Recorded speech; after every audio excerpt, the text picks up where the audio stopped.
Guys, Deluded Guna. Now, I'm not South Asian, but as someone who has a lot of South Asian friends, and obviously if you're born in London, it's very multicultural. There's a lot of Black African, Black Caribbean, native British people, Irish, there's all sorts of different Asian communities and countries. It's all just a melting pot, and it makes whatever you say. We all know the xenophobic rhetoric that's coming out in the papers and things of that nature, and the divisions that's being created. Forget away from all of that. It's beautiful, this multiculturalism. It forces you to interact with people, and you have different friends from all different walks of life, and it is a beautiful thing. Now, I've had this conversation several times with my Asian friends, and they actually don't know why this is the case, and it's always something that's buzzed me. I mean, as someone who is a minority, I can kind of sympathize. I'm not going to pretend to be either Indian, like one of my friends who I was directly speaking to, or South Asian as a whole, so I cannot understand every bit of it. But what I will say is, now you look at United on TV, and when they show behind the brick wall, what do you see? You see a line of Asian men. You look anywhere, any football club, you see Asian men and women. You see stewards the same, reporters on the BT, on the BBC. You're seeing all of this. You're seeing Asians collectively everywhere. So why ain't they really on the football pitch? I mean, I've always thought, why is there no Asian footballers? I think there's Neil Taylor of Swansea. There's Chopra that was here. Suleiman, I believe, for England's under-20s. Danny Bath, forgive me if I've said your name, Bath or Bath, forgive me if I've said it wrong, the captain of Wolves. There's a couple, but it should be widespread when you consider the amount of people that love the game and the amount of Asians that are into cricket, that play cricket, for example. The participation rates are the mad contrast. And when you consider, yes, cricket is completely different from football, but if you also look at it from a sense that many of the principles are the same. I mean, you've seen Joe Hart, Phil and Gary of recent examples that had to choose between cricket and football. So there clearly is kinetics you can take from both. Like I said, they're not the same. The participation rates are crazy. I go to a lot of academy games, watch a lot of academy games on TV. I don't really see South Asian faces. When I played football 11 aside, I did not really see South Asian faces. I had one that played for my team. Forgive me, I think his name was Jay. I cannot remember his name. We were under nines. That is about it. I have not seen.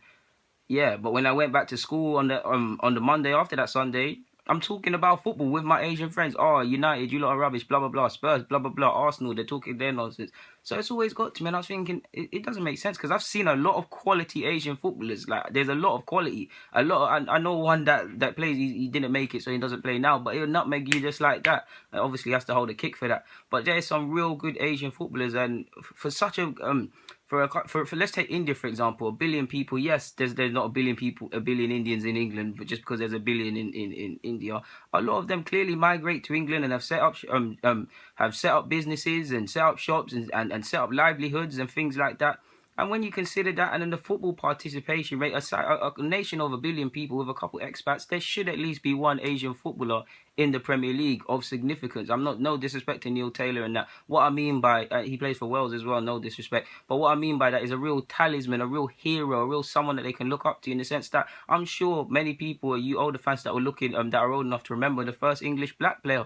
I know it's not exactly the same, but you probably felt a source of inspiration. The first multi-million-pound black transfer, you probably thought a source of inspiration. So there's 1 million Asian kids that support many other teams that want to be footballers, but they don't see their faces, so maybe they think it doesn't happen, and I don't really like to see that at all, in my opinion. Now, some clubs have tried. I've seen some clubs are trying to break this stigma. West Bromwich Albion have had a couple. I think there was 3 brothers. I can't remember their names, but 3 brothers that were there. All of them were very decent, so they all should have careers. Leicester have a few, and Leicester have actively been trying to establish links within the Asian community and set up leagues and things like that. Arsenal, we've tried the same. Chelsea actually had, I believe it was the next Asian star, similar to Football Icon, but more based on finding a South Asian talent, and then the winner would earn a trial, and then if you earn a trial, you earn a scholarship or whatever, and then, yeah. I think Liverpool signed a boy from West Bromwich Albion. I can't remember his name. It begins with a Y. I've actually seen him play against Arsenal. He's very decent. And I think he's 20. There's rumours he's going to go out on loan. I think it's Jan Danley. Forgive me if I said it wrong. It's probably the wrong name, but of memory, that's what it's come down to. So so there is talent out there. There is talented Asian footballers out there with great technical ability. I don't know why there isn't. That's the case. I'm sure my South Asian, well, I keep saying South African, my South Asian people watching this would be able to tell me specifics what is wrong or what they feel that could be done. I don't know, so I'm not going to get into that and pretend, but I'm just highlighting something I'd like to see, to be honest with you. I grabbed this off the internet. Granted, it was in 2011, but it kind of puts context into what I'm saying. A study in 2011 said England and Wales, there was 5.3 South Asian people within England and Wales, 3.4 West Indian and slash African people in England and Wales. Now you look at there's not much in it, but if there's 5.3 South Asians, you'd think naturally there's either going to be more Asian footballers than there are blacks, or there's going to be widespread. You would see more Asian faces in the Premier League or wherever. That's not really the case. Like, I've actually got a mentor who is Asian, and I've spoken to him, and he's very passionate about this subject. And he said, and he's echoing the same thing. He doesn't know, and he can't pinpoint exactly what's wrong with it. Like, I would love to see it widespread, because in the sense that there was probably a past version of myself 20, 30, however many years ago, that thought, why isn't there a black player, blah blah blah. Like I keep saying, I would love to see that for Asian kids. Now, in the contrast to 3.4, you would think there'd be less Asian footballers.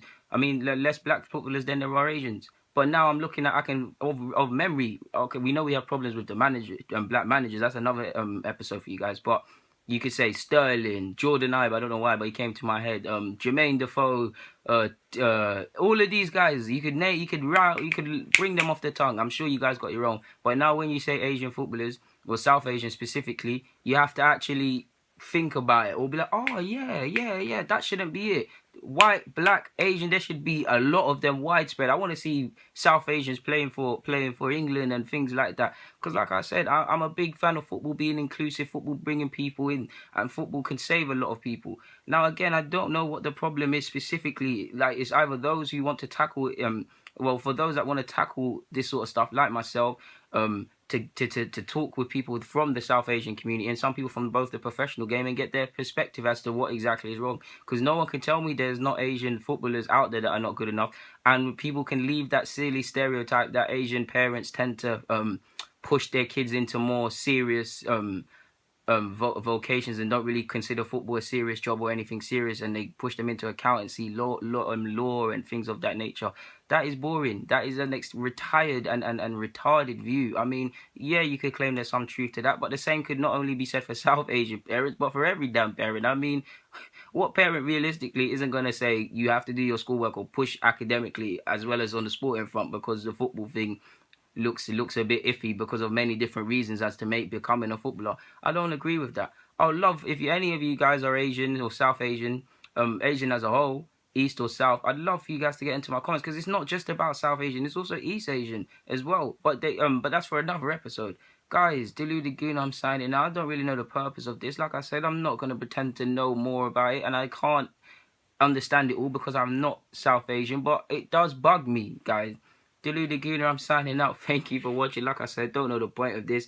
Just hope I've given you guys something to think about. If you've got anything, get in the comments.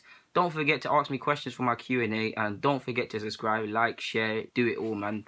I'm watching you. And your conscience is playing on you if you don't do it. Come on, man. Look at his face. You know you want to share it and get more subs. I'm out.